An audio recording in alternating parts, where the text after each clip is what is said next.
YouTube, what's going on, man? It's your boy Xerxes back with a final build update on the 3.22 Trial of the Ancestors Frost Blades Trickster. Since the last video, my damage has gone up. I believe I was around 45 million DPS in the last video. In this one, where I'm at now, I'm just shy of 70 million DPS. I think I'm at like 67 and some change. I will include the POB in the description below so you guys can check it out if you're curious. But what I wanted to do today is run, this is a T16 Infested Valley, 100% Delirious, just to show you guys kind of what the build is capable of. So we'll pop this in the map device, we'll run through there, and then I'll go over a couple of the changes that I've made to the build since the last video. As far as this build, it has done everything that I wanted it to and more. It's probably the best all-round build that I've ever played in terms of map clear, survivability, boss damage. I mean, it just wrecks bosses, and this is going to get a little crazy. My computer might freeze and lag a little bit, but you guys can see that this build is capable of doing really juiced maps. So let's get into it, and I'll show you guys what it looks like.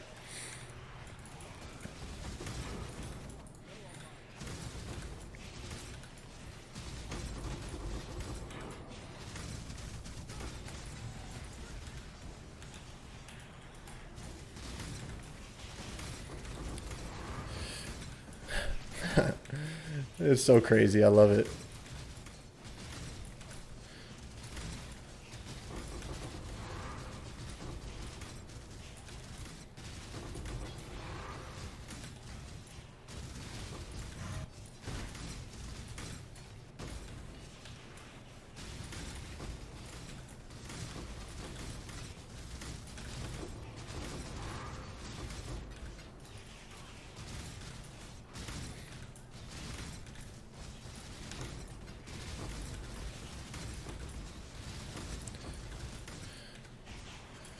You can't really see too much of what's going on, but you just hold right click and watch stuff blow up.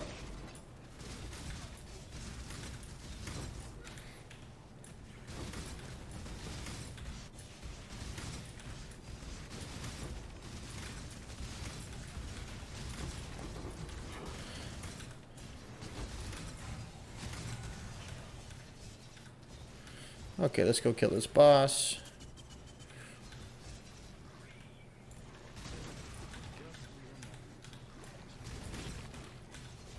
My chaos res isn't capped, so that part is a little rough, but I should be able just to melt this boss down. Okay, so obviously I got to go back and get all that loot, but I'll do that after the video is over. Let's just go back to the hideout so you guys can see what changes I made. So I mean, in terms of investment, it's kind of hard to say. I did get really lucky crafting this. Every piece of gear that I have in this build, I crafted myself. And I got fairly lucky with some of them. So, if you're going to craft your own gear, you might end up spending more than I did.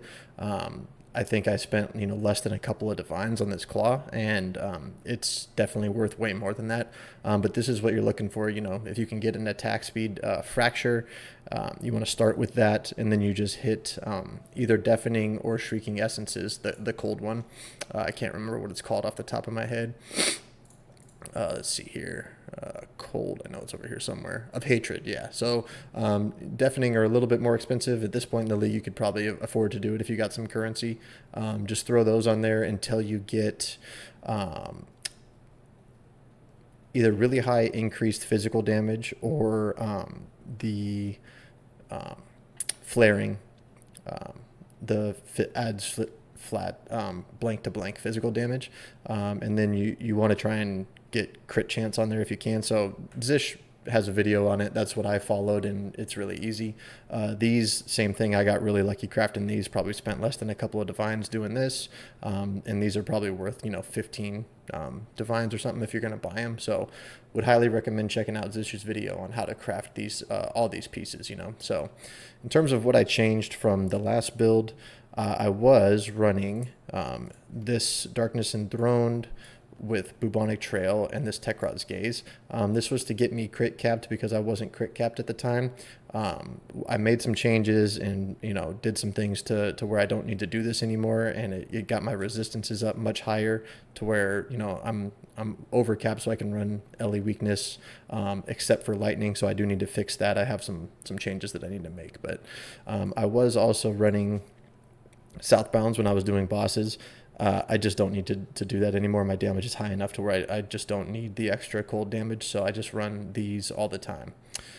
So what I ended up getting was a Redeemer Stygian, and what you can get on this is increased damage with hits against chilled enemies. Obviously, all of your enemies are going to be chilled. You can also get increased cold damage as a modifier on here, so I need to re-roll this. I just spammed it with some cold harvest reforges, I believe, until I hit this, and I called that good. I do have this corrupted blood jewel in here, which is pretty solid.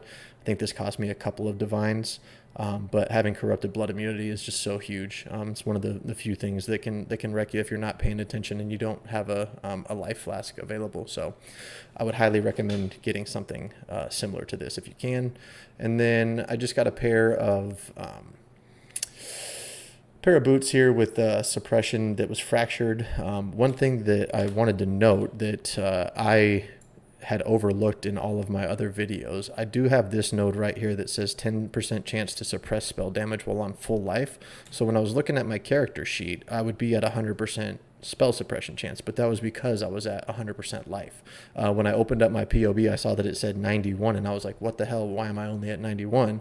And that's because it's assuming that I'm not always on full life in POB. So that's one thing to take into consideration, is if you are taking this node, when you're looking at it in your character sheet, it's a little bit deceiving. So make sure that you're actually 100% without this node on there. So I was running some things to make sure that I was at 100% even with using these, because these don't have evasion on them.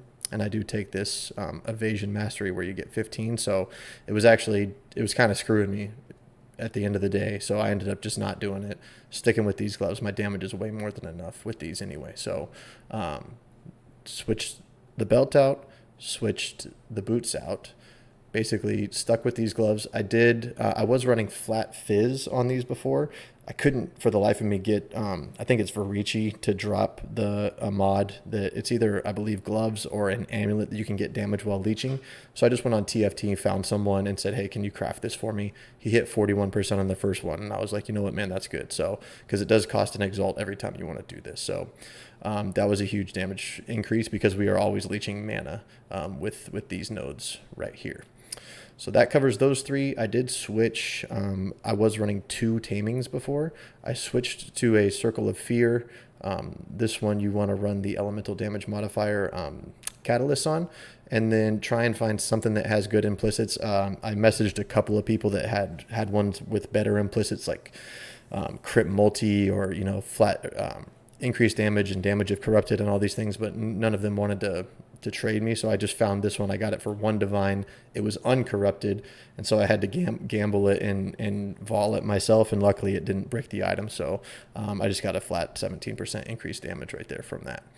That covers all of the changes that I made here. Oh, I did also was running my Keurig missions. I had a Cortex pop up, and it was the first time I've ever had a Bottled Faith drop. This also helps with my crit chance because we were losing so much from this combo that we were running before. So this actually, I'm not 100% sure in POB if I'm crit capped without this. I believe I am, but it's nice to have the Consecrated Ground. So obviously if you get a Bottled Faith, you should use it. Okay, so that covers the character changes. I did also level up. I was 96 in the last video. Now I'm 98. So I moved some points around. Because I stuck with those gloves and I have a spell suppression cap now because I put the boots on with the spell suppression. I was taking this node here for spell suppress, and then I ended up taking these attack damage nodes.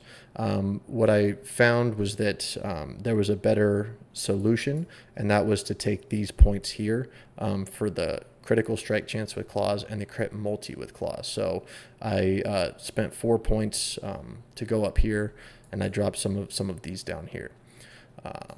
And then I think some of the last things that I changed, I did get a few more tattoos. So I'm running the tattoo of the Tassalio Scout. I believe I have 4. 1, 2, 3, 4. And then I am running 2 tattoos with increased effect of non-curse auras from your skills. I plugged in on POB a couple more of these because I couldn't find that I needed any more dexterity, but when I plugged them in, it actually didn't give me any damage increase. So I'm not sure if maybe there's just a problem with POB or something, but I didn't want to screw anything up because they're like 60 chaos a piece. So for now, I mean, I have almost 70 million damage. I don't necessarily need any more. I am going to stop playing this build now. I've farmed up quite a bit of currency with this character. I have 85 divines and, 3,300 chaos. So I am going to use that to fund the next build that I'm playing. So I'll keep you guys in the loop on that, but it's going to be a spicy one. So you're going to want to check that out. So anyways, that's the full update. This character, like I said, has been a breeze to play. And I couldn't recommend it enough. So if you guys want to give it a shot, as always, you can drop any questions or comments down in the comments below, and I'll leave the video there. Thanks, guys. I'll catch you in the next one. Peace out.